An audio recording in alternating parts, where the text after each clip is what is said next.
15th of March 2026, UK house prices.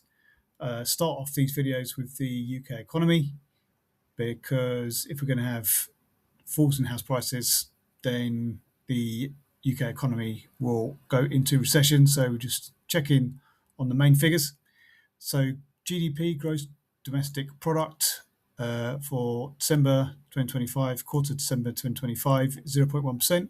So it's the same as the previous quarter. So no change in trend there. We're only interested in when it goes below zero. So above zero, even though it's 0.1, it's actually okay.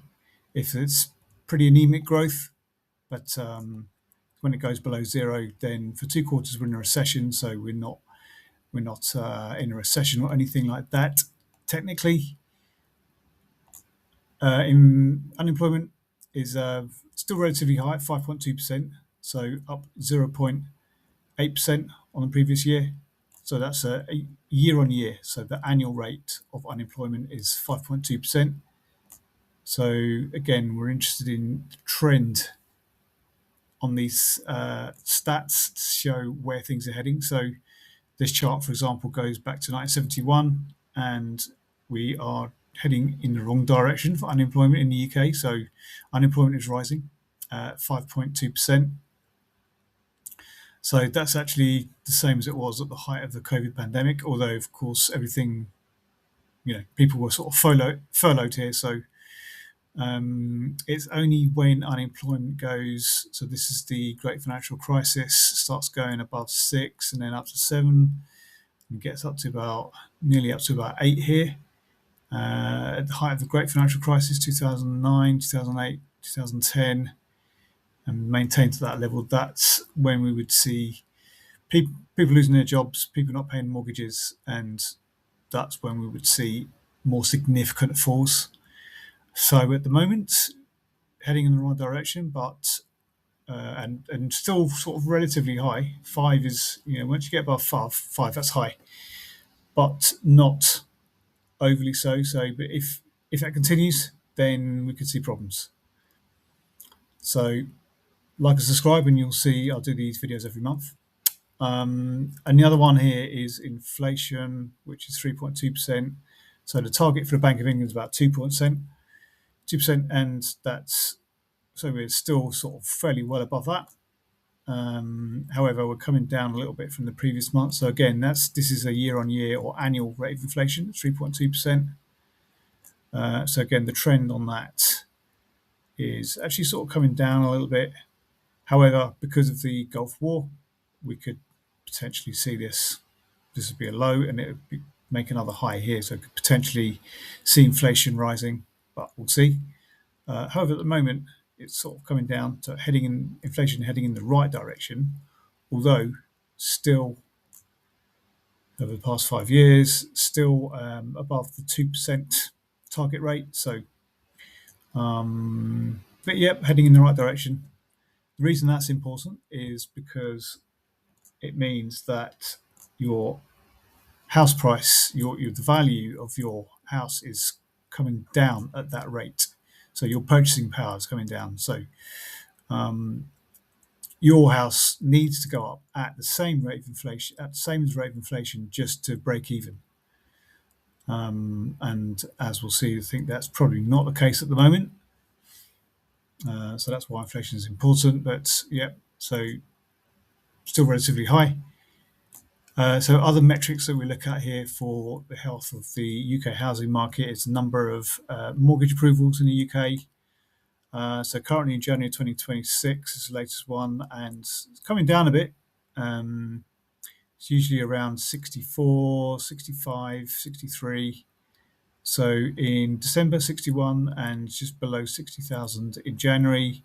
So you see here there was a dip in the inflationary kind of bust in 2023, and it dipped down 46, 41. So we'll see if that keeps heading down. So if there is decline in the market, we'd see it here in mortgage approvals coming down.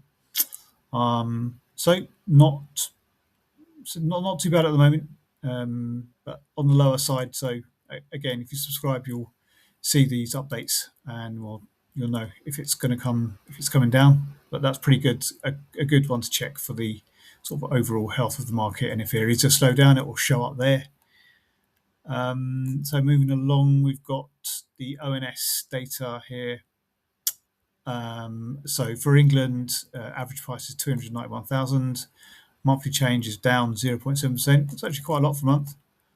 0.7%. And then annual change for England then is 1.7%. So not really going anywhere in England, as opposed to Northern Ireland, Scotland, and Wales, which are annual changes of 7.5, 4.9, and 5. So they're actually having a bit of a mini boom in house prices, whereas England is sort of staying flat. Although the monthly change in Scotland now is minus 1.7, which is quite a lot. So in England, it's sort of flat, really, but not crashing or anything like that. So this is the headline statistics. So it's the ONS government UK house price index. So for the whole of the UK, it's 270, overall 2.4, but that depends on the weighting of the Scotland, Northern Ireland, and Wales. So you can kind of ignore this because this is just for the whole of the UK. Whereas if you're buying a house, it's going to be either in England, Northern Ireland, Scotland, Wales, and UK. So you're interested in these figures, not the UK figure, really. So that's the government house price index data. Home Track, which is a private company that's been around for ages, that supplies mortgage data, property price data to mortgage companies, and similar. So they're saying price inflation is running at 1.3%. That's year on year, down from 1.8% last year. So not crashing or anything, but slowing down, according to Home Track as well.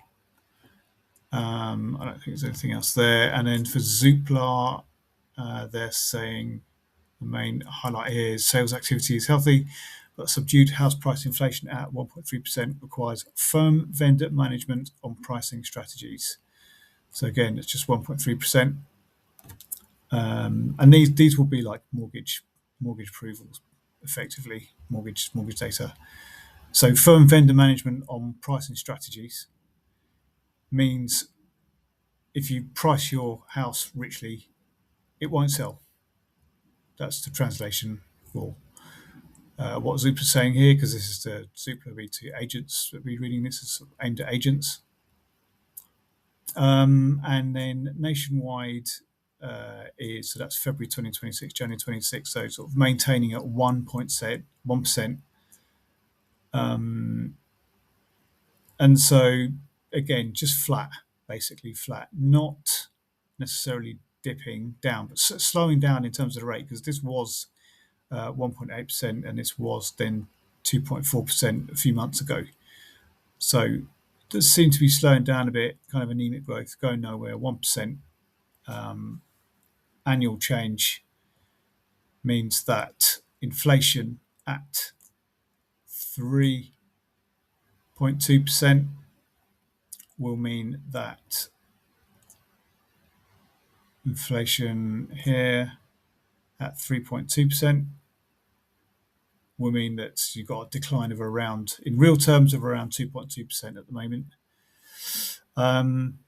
There again, that's just the nationwide data. That's just mortgage properties. But if you go to probably, I think the best measure of house price index is the used to be ACA data. It's now called ESA.